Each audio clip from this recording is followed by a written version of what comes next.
Bismillahirrahmanirrahim. Assalamualaikum warahmatullahi wabarakatuh. Alhamdulillah, wassalatu wassalamu ala rasulillah wa ala alihi wa sahbihi wa mawalah, amma ba'd. Apa kabar teman-teman semua? Bapak berdoa semoga kalian senantiasa dalam keadaan sehat walafiat dan semakin bertambah barokah. Amin ya rabbal alamin. Berjumpa lagi dengan Bapak.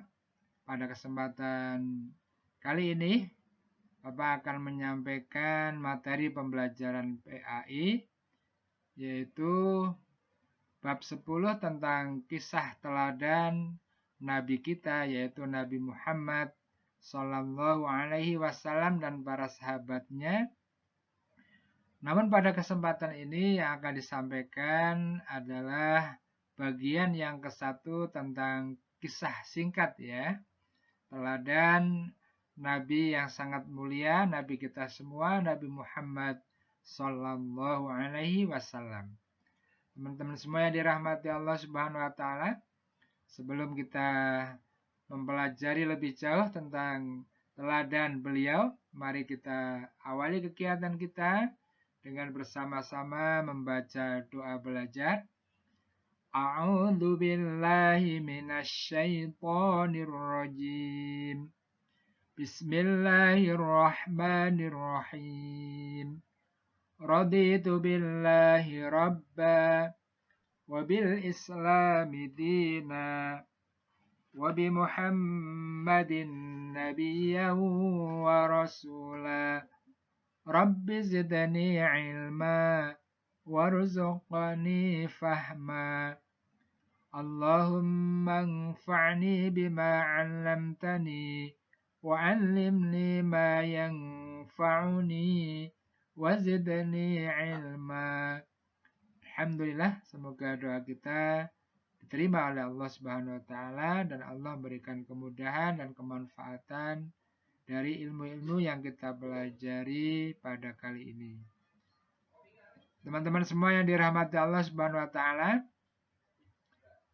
untuk tujuan pelajaran pada materi bab yang ke-10 ini, yaitu setelah kegiatan ini diharapkan teman-teman semua yang pertama mengenal Nabi Muhammad Sallallahu Alaihi Wasallam secara singkat ya. Nabi yang sangat mulia, Nabi yang terakhir yang diutus oleh Allah Subhanahu wa taala yang membawa risalah Islam.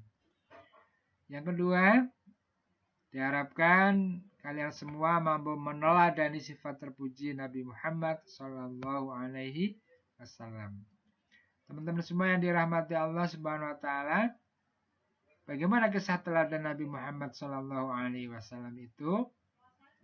Teman-teman semua yang dirahmati Allah Subhanahu wa taala, begitu banyak kisah teladan Nabi kita ya, yang patut kita pelajari dan banyak ditulis di buku-buku yang sangat banyak ya, sangat terkenal.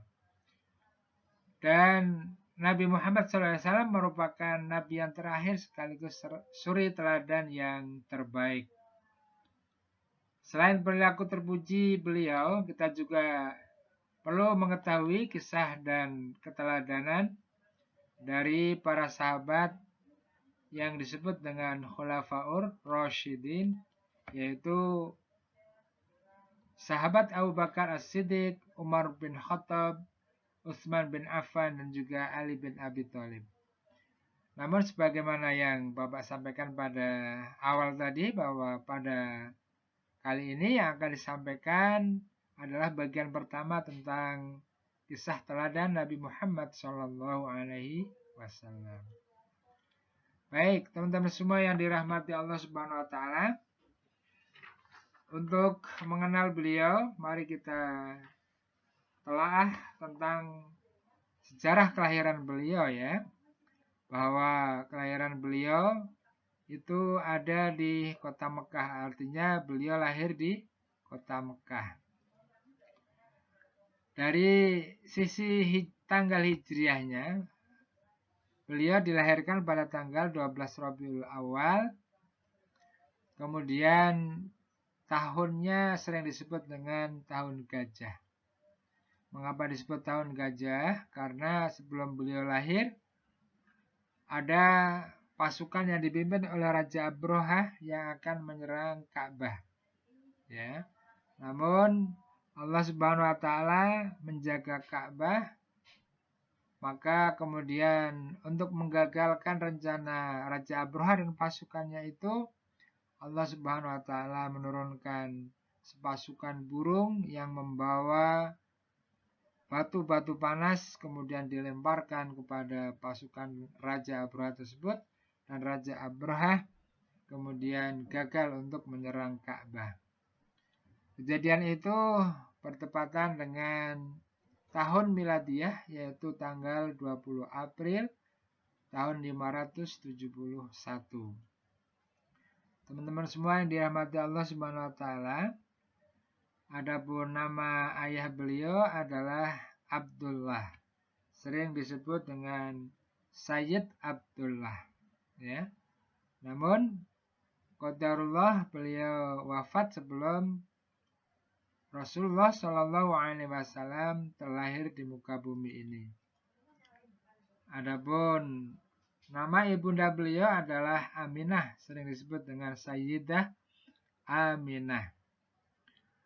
Nah, ibunda beliau pun kemudian meninggal dunia, ya, pada saat Rasulullah berumur 6 tahun, sehingga Rasulullah SAW pada usia 6 tahun sudah menyandang status sebagai anak yang yatim piatu, yaitu anak yang tidak punya ayah juga tidak punya ibu. Lalu beliau diasuh oleh kakek beliau yang bernama Abdul Muthalib.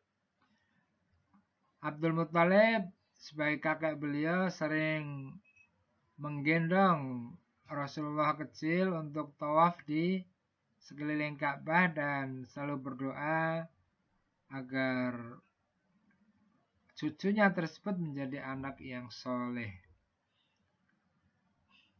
Nah, Nabi Muhammad SAW ini disusukan kepada ibu susuan yang merupakan ibu yang solihah yang bernama Halimah Sa'diyah. Nah, kemudian qadarullah Allah Subhanahu wa taala memanggil ayah dan bunda beliau, dan Rasulullah sebagai anak yang yatim piatu kemudian dirawat oleh kakeknya Abdul Muthalib, kemudian Abdul Muthalib wafat dan lalu dirawat oleh paman beliau yang bernama Abu Thalib. Kemudian Nabi Muhammad tumbuh menjadi remaja yang sangat disegani oleh masyarakat Mekah waktu itu, karena Nabi Muhammad SAW adalah remaja yang sangat jujur, ya, sangat dipercaya oleh masyarakatnya. Maka masyarakat pada waktu itu menggelari beliau dengan gelar Al-Amin, yang artinya adalah dapat dipercaya.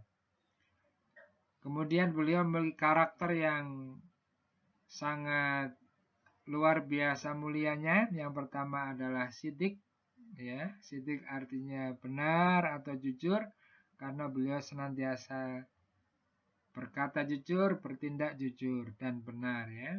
Kemudian memiliki sikap amanah, ya, artinya senantiasa dapat dipercaya, ya, sehingga amanah apapun yang diberikan kepada beliau, beliau tunaikan dengan baik dan benar sesuai dengan harapan. Kemudian sifat yang lainnya adalah tabligh, artinya selalu menyampaikan apa yang diamanahkan kepada beliau. Dan yang terakhir yaitu memiliki sifat atau sikap fatonah yang artinya cerdas, bahwa beliau adalah orang yang cerdas. Yang kedua, teman-teman semua, yaitu meneladani sifat terpuji Nabi Muhammad SAW wasallam. Ya. Di dalam buku kalian bisa membaca secara lebih detail bahwa beberapa sifat yang sangat menonjol yang beliau miliki dan patut untuk kita teladani adalah yang pertama, beliau memiliki akhlak yang mulia. Dan semua nabi dan rasul yang diutus oleh Allah Subhanahu wa taala pasti memiliki akhlak yang mulia. Dan akhlak yang mulia yang dimiliki oleh Rasulullah Shallallahu alaihi wasallam itu lebih menonjol daripada akhlak mulia yang dimiliki oleh para nabi dan rasul sebelumnya. Karena beliau memiliki akhlak yang mulia, maka beliau adalah orang yang patut untuk dijadikan sebagai suri teladan, ya. Sehingga beliau adalah suri teladan yang terbaik, apalagi buat kita semua sebagai seorang muslim dan muslimah. Yang ketiga, beliau memiliki sikap sabar dan tabah, ya. Sabar dan tabah dalam mentaati perintah-perintah Allah dan mentaati perintah-perintah Allah, ya. Sabar dan tabah dalam meninggalkan larangan-larangan Allah, juga sabar dan tabah dalam menghadapi berbagai ujian kehidupan yang beliau alami dari beliau kecil, ya, saat beliau ditinggal oleh orang-orang yang dicintainya, oleh ibundanya, oleh ayahnya, oleh kakeknya, kemudian oleh istrinya yang tercinta, pun beliau tetap sabar dan tabah dalam menghadapi berbagai ujian yang beliau alami. Kemudian yang keempat, ya, sifat terpuji yang menonjol lainnya sebagaimana tadi sudah disebutkan, beliau dibekali dengan 4 sikap yang terpuji oleh Allah Subhanahu wa taala. Yang pertama adalah sidik, yang artinya selalu berkata dan bertindak benar, ya, berkata, bersikap dan bertindak benar. Selalu amanah, artinya dapat dipercaya. Kemudian tabligh, pasti menyampaikan, ya, menyampaikan firman-firman Allah Subhanahu wa taala. Tidak ada satupun firman Allah yang disembunyikan. Firman Allah yang Allah sampaikan kepada beliau selalu disampaikan kepada umatnya. Dan memiliki sifat fatonah, yaitu cerdas. Karenanya tidak mungkin, ya, seorang nabi dan rasul itu memiliki sifat bodoh. Nabi dan rasul pasti memiliki sifat fatonah atau cerdas. Demikian teman-teman semua yang dirahmati Allah Subhanahu wa taala, ya, kisah singkat Nabi Shallallahu alaihi wasallam, dan kita patut meneladani sifat-sifat yang terpuji. Yang pertama adalah sikap sidik atau benar, maka hendaklah kita dalam kehidupan sehari-hari ini, ya, menjadi orang-orang, menjadi generasi muslim yang selalu bersikap, berkata, dan berbuat secara benar sesuai dengan tuntunan atau ajaran Islam. Kemudian harus senantiasa menjadi orang yang dapat dipercaya, ya, oleh keluarga, oleh masyarakat di sekitarnya. Ketika diberikan tanggung jawab, diberikan amanah, diberikan tugas, maka harus dikerjakan sesuai dengan petunjuk yang sudah ditentukan. Kemudian tabligh, menyampaikan, yaitu menyampaikan amanah yang sudah diberikan oleh orang-orang yang beri amanah. Misalnya orang tua memberikan amanah kepada kalian untuk belajar dengan tekun, dengan giat, maka kalian pun harus belajar dengan tekun dan giat, ya. Bapak Ibu guru memberikan tugas untuk dikerjakan agar kalian menjadi anak-anak yang pandai, yang terampil, maka kalian pun harus menyampaikan amanah dari Bapak Ibu guru, yaitu mengerjakan tugas yang sudah diberikan. Lalu yang keempat adalah fatonah, menjadi orang-orang yang cerdas. Maka kalian sebagai pemuda muslim muslimah harus menjadi pemuda muslim muslimah yang cerdas, karena kalian akan diberi warisan kepemimpinan oleh orang-orang tua kalian untuk menegakkan Islam di muka bumi ini. Semoga Allah Subhanahu wa taala memberikan kemampuan, berikan petunjuk kepada kita untuk mampu meneladani sifat-sifat terpuji yang sudah diberikan atau disampaikan oleh Nabi kita, Nabi Muhammad Sallallahu Alaihi Wasallam. Demikian mengakhiri kegiatan kita. Mari kita akhiri dengan membaca doa penutup majelis. Subhanakallahumma wa bihamdik asyhadu an la ilaha illa ant astaghfiruka wa atubu ilaik. Assalamualaikum warahmatullahi wabarakatuh.